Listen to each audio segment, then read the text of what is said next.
Hello, brothers and sisters of Seiu, Local 503. My name is Avery Horton, and I'm a home care worker. We can't wait. You know what I can't wait for? I can't wait for our union leadership to stop the crap, just to cut it out, okay? What am I talking about? They are in the process of keeping us uninformed, misinformed, ill-informed. And somebody's lying. I don't know who, but somebody's lying. Let me give you some facts. We had our monthly meeting the other night. I think there was about 12 people in attendance. When I asked everybody if they knew what the LM2 report was, the only person that raised their hand was the shop steward. When I asked if they've ever seen the report, the only person that raised their hand, shop steward. They said, well, tell us what it is. I said, the LM2 report is a report that the union is required to file with the U.S. Department of Labor on an annual basis. And that report says where the money comes from and where the money went and how much money is left in the bank accounts. It's a 73-page report.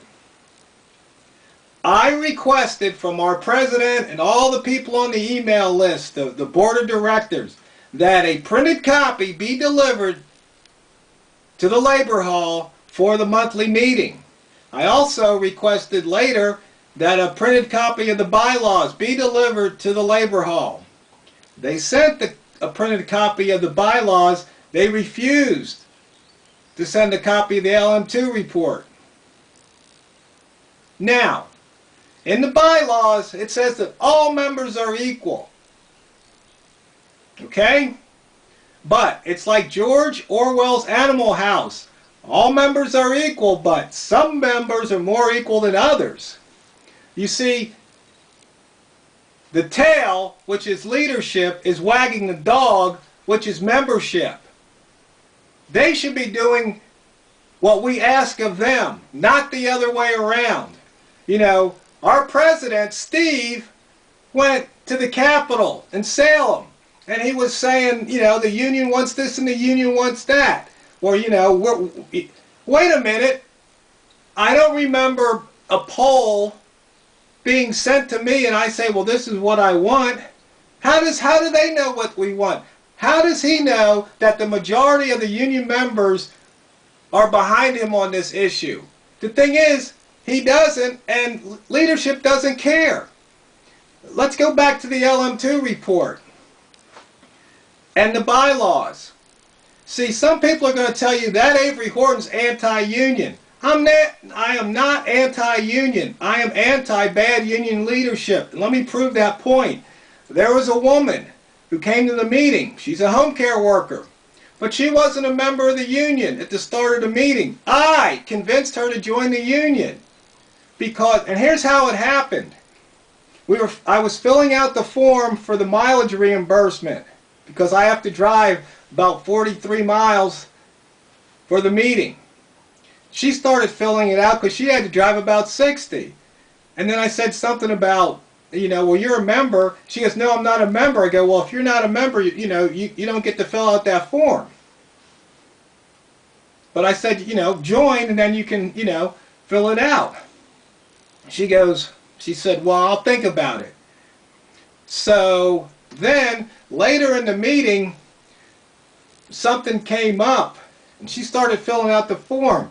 And then they started talking about politics. She goes, oh no, this is why I don't want my money going to politics. I go, well, it's real simple.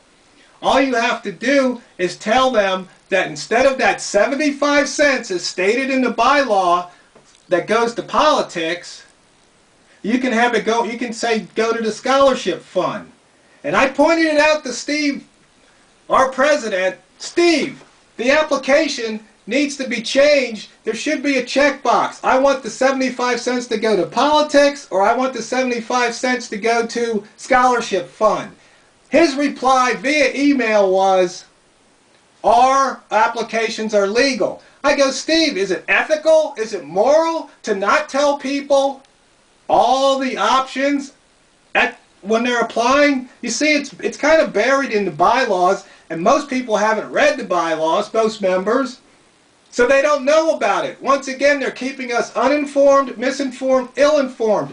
In fact, the organizer from Salem said, dues don't go to politics. I go, you want to bet? Do you want to bet on that? And I pulled out the bylaws, and I showed them in the bylaws where it shows that. Now, this is where it gets real interesting, fellow brothers and sisters of SEIU Local 503. You go to that LM2 report, and you do a little multiplication. 57,000 members times 12 months in the year, times 75 cents per month. Comes out to a little over $500,000. Okay? That goes to politics. They spent over $2.7 million last year on political activities. It's right there in the LM2 report. So where did the other $2.1 million come from? I'm waiting for a response from union leadership. I haven't gotten one. You see, once again, there's something going on. Why are they so hesitant to send us a printed copy of the LM2? Why won't they put that option on the application? There's so many things. So many things. Why do they have it that they can hold an election where 12% of the people can change the corporate status, but you have to have quorums or majorities for these other things? Something's wrong with this picture. Because if only 12% voted, that means 88% of union members didn't care, uninformed, misinformed, ill-informed. So you see, there's just something wrong here. We need to straighten it out. Membership, we need to elect some new leadership. Leadership that's going to care about membership. So we need the tail needs to quit wagging the dog here. We've got to stop this nonsense. So if you're watching this video, I would urge you to send an email or pick up the phone and tell Salem that you want a copy of the LM2 report at your next union meeting.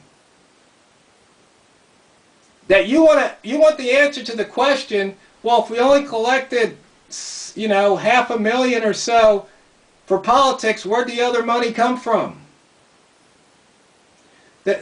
There's so much in here, and I'm not going to stop till I get the truth, I get answers. Because once again in the bylaws, we have the right to criticize leadership. We have the right for a proper accounting and stewardship of our money. And I don't think we're getting that right now. In fact, I'm 99% sure we're not. There's always that chance there might be something that they've hidden from me that would explain these things. But I've given them ample opportunities. They have my email address. They have my cell phone number. They know who I am. I go to these rallies.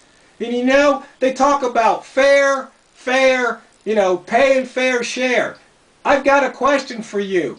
Is it fair to make one person pay for the consequences of somebody else's life decisions? Is that fair? Because that's what we're talking about, forcing somebody to pay for somebody else. Is that fair? I want you to think about that. And who gets to say what fair is in the first place? So, fellow union brothers and sisters, I'm going to be putting out these videos, hopefully, on a regular recurring basis till we get some answers. Thank you for watching and listening, and I hope you have my support, and I hope that at some point in time I will have yours. Thank you.